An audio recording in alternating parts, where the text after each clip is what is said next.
வணக்கம்மா, எல்லாரும் நல்லா இருக்கீங்களா? வெல்கம் டு தமிழ்மா சமையல்.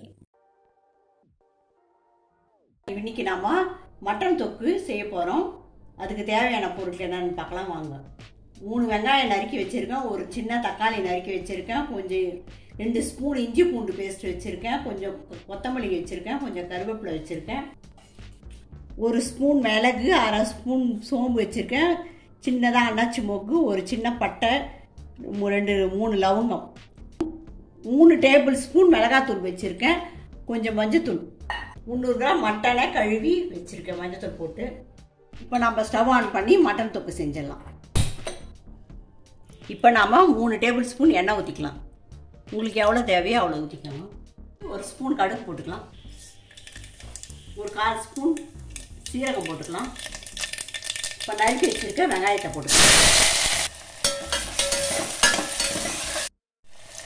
வெங்காயம் வதங்கிறதுக்கு ஒரு 1/4 ஸ்பூன் உப்பு போட்டுக்கலாம். இப்போ இஞ்சி பூண்டு பேஸ்ட் போட்டுக்கலாம். இது கொஞ்சம் வதங்கின பிறகு அப்புறம் தக்காளி போட்டுக்கலாம்.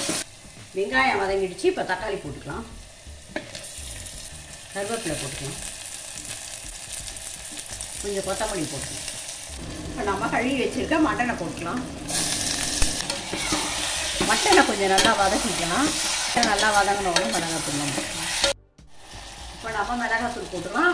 மிளகா தனியாக சேர்த்து அரைச்ச மிளகாத்தூள் இது. 3 டேபிள் ஸ்பூன் மிளகாத்தூள் போட்டுக்கலாம். 1 ஸ்பூன் மஞ்சத்தூள் போட்டுக்கலாம். 1.5 டேபிள் ஸ்பூன் உப்பு போட்டுக்கலாம். உங்களுக்கு தேவையான அளவுக்கு போட்டுக்கோங்க. நல்லா வதக்கி தண்ணி ஊற்றிடலாம். மிளகாத்தூள் வாசனை போகிற அளவுக்கு, ரெடி போகிற அளவுக்கு வதக்கிட்டு தண்ணி ஊற்றிடலாம்.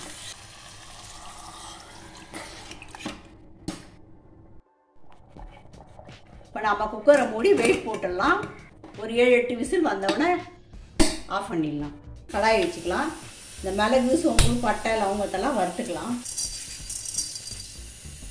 மிளகு, சோம்பு, பட்டை, லவங்கம், அன்னாச்சி மொக்கு இது எல்லாத்தையும் போட்டு வறுத்துக்கலாம். இப்போ வறுந்துடுச்சு. இப்போ ஸ்டவ் ஆஃப் பண்ணிடலாம்.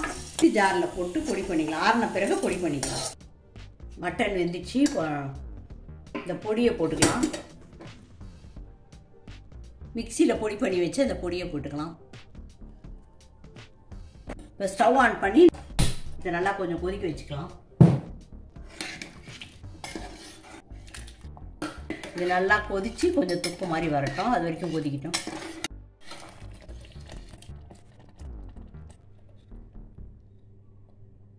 மட்டன் தொக்கு இப்போ ரெடி ஆயிடுச்சு. இப்போ மட்டன் தொக்கு ரெடி ஆயிடுச்சு. இந்த தொக்கை சாதத்தில் போட்டு பசனி சாப்பிட்டா ரொம்ப டேஸ்ட்டாக இருக்கும். இது சப்பாத்தி, பூரி, ரொட்டிக்கு கூட தொட்டுன்னு சாப்பிட்லாம். ரொம்ப நல்லாயிருக்கும். நீங்களும் செஞ்சு பாருங்கள்.